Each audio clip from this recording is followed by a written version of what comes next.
Busikayi soja yali dokita mu ddwaliro lya Segirinnya Kawempe. Nze nvudde ku bannabyabufuzi.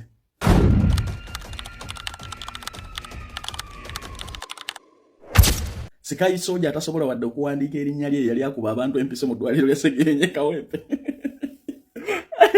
Nvudde ku bannabyabufuzi kati nkola byange. Sikayi soja waffe ono. Omwana ngambe ye yali dokita atuulayo. N'obujulizi buubwo. Kati va ku bannabyabufuzi okola ebirala. Kale bw'abasi yeye ani yali dokita? Mwalabyeyo ko dokita yenna akugamba nti nali nkola mu ddwaliro eri.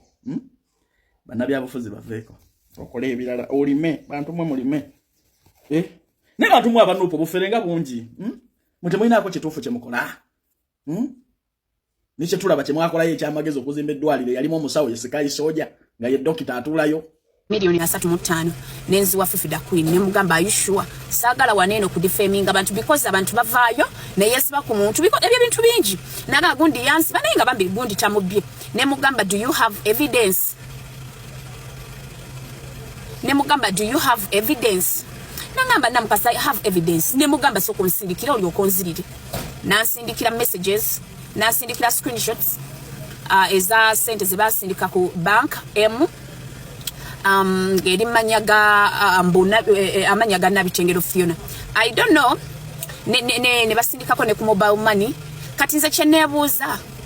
tubadde tusaba for us to be informed, more informed because to akawulira side yem bye biri mudiro omukyala gamba Fifi Da Queen ya bwagamba nampa screenshots ezo zembadde postings of which ziba strikings ne zivaayo so kati tetumanyi yo omukyala era encha agenda kumpaya akantu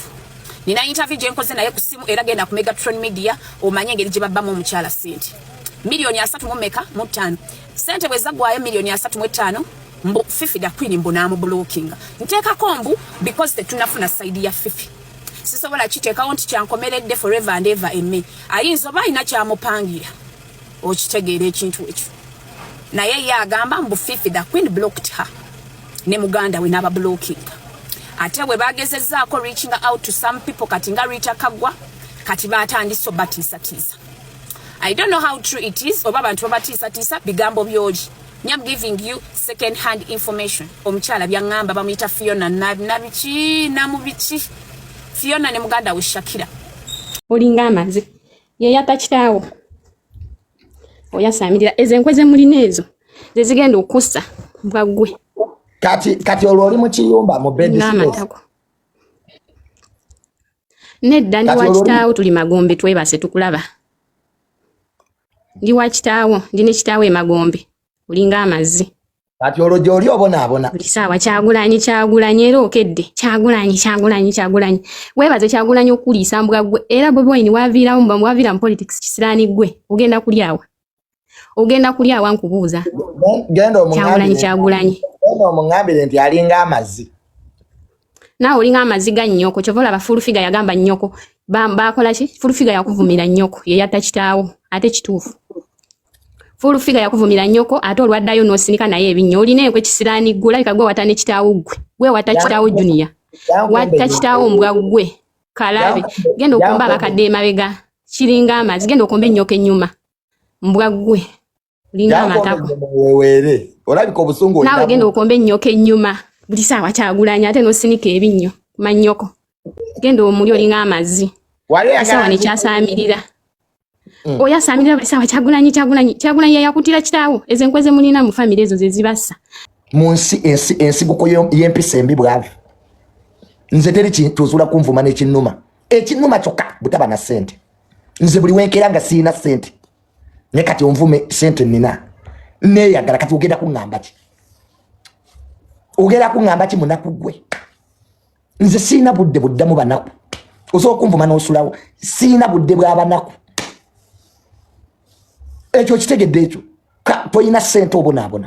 kati lwaki mba nkumalirako amaanyi gange olwedde obonaabona nze simala budde na banaku era omunaku yenna ali eyo ng'olowooza mbu ngenda kujja wano nvume Junior oli munaku you are suffering already kati olwedde obonaabona oli mu bed space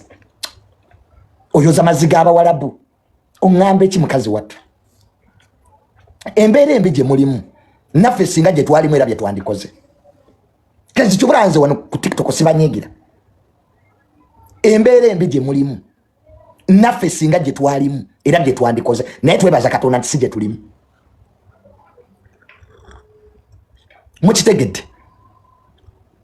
omuntu omwavu mubi nze sesembereza banaku buli mpisa mbi eri ku munnaku bebavuma bebawemula esente tebayina ffe tuli eno tuli mu kweyagala twegatta kati bwonvuma nesitegadanga n'abanaku data gwokozesa lwaki tomunoonyamu omuli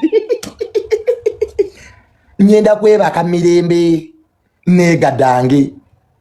omunaku andaba kankubuulire nyenda kwegatta malenji we nebake mbeera mbi ye batuusizaawo ate mukyabonaabona kuba Katonda ababonyabonya mutuufu nze sikyasaasira babonaabona Katonda ayina ensonga lwaki banaku mwe muli banaku nze dda nali nsaasira abanaku ne kati sikyasaasira munaku God has a reason kati nze Junior nkyasanga omwana wa NUP ng'afudde ne mufe Museveni abatte nze sikyasanga mwana wa Nupumbwe afudde mbune musaasira mufe bisiraani mwe swaitani mwe mufe oba abatte paka bwe muliddamu amagezi nze dda bayiza we nali nsaasira abo NUP ninagenza okutegeera nti bisiraani byennyini mwetaaga ofuuyira nga bwe bafuuyira ebiyenje ne mufa sikyayina kisa kati alien skin singa olwaliro alumba abanopu n'abakuba ndi mabegage nategeera lwaki alien skin abakuba nategeera lwaki alien skin yali mutuufu bakuba muli ndiga muli mbuzi mwetaaga kuba muddemu amagezi era alien skin namugulidde enkoko nyenda kugenda kufangoni kutwala nkoko ya alien na matoke ayu alien yali mutuufu embaata zino zeetaaga okuba ne muddamu ku magezi kati bwentegedde omugaso gwa alien nti mbizimwe mweta wentegedde kati omugaso gwe alien skin yeetaagisa okuwutula embizzi zino mwababba emirambo mwabavuma abantu temugambwako muli banaku kabawutule maze kulaba omugaso gwa alien nengo alien skin yeetaagisa era waddamu bawutula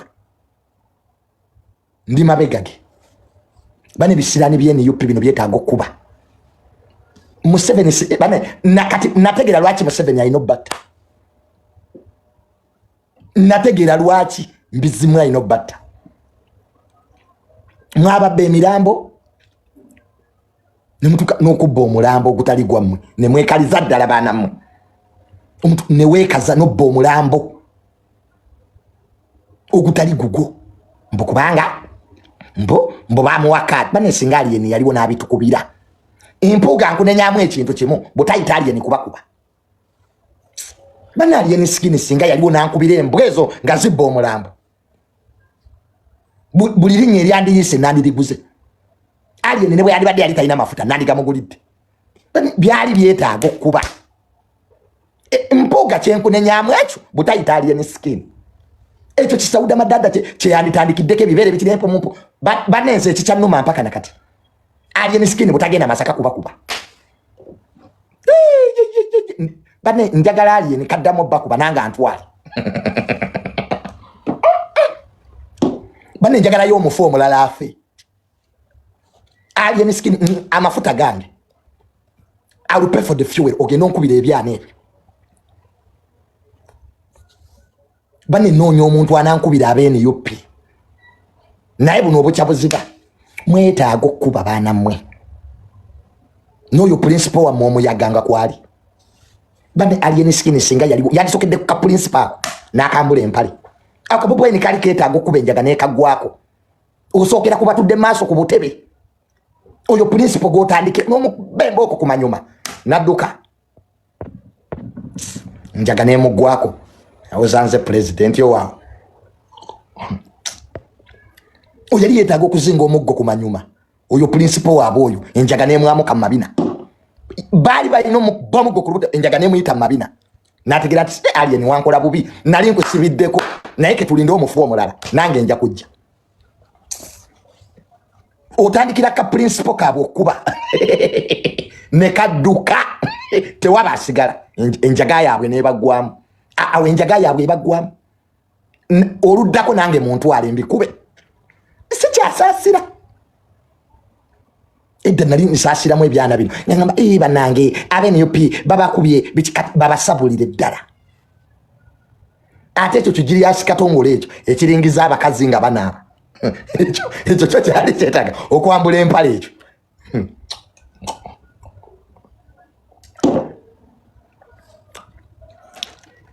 ojja otubuulira bya principal ndyawa Bobi Wine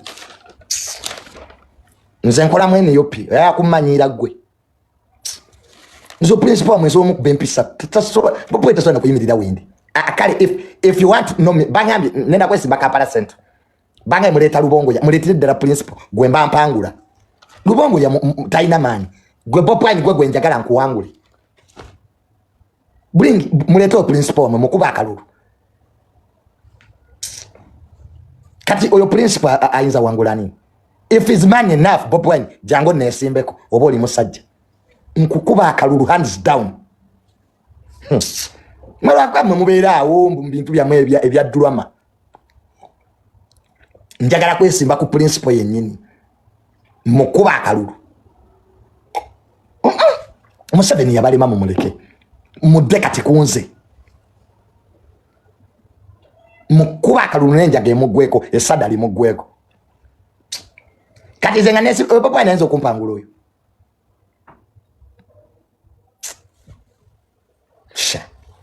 so Lubongo ya nchimanyi oli weena ali munaye tojja njagala principal mwenyini anesimbeko owulira akalulu bwe kawuuma ziba ziwera saawa 8 nga nawangudde dda Kampala Central one wendaga Kampala Central wendaga kati oyo principal wammwe gwaba musajja ajja nesimbeko kyenjagala kyokka mubakubira akalulu nenjaga emugweko bino si byabantu banjaga bana akalulu kagenda kunyuma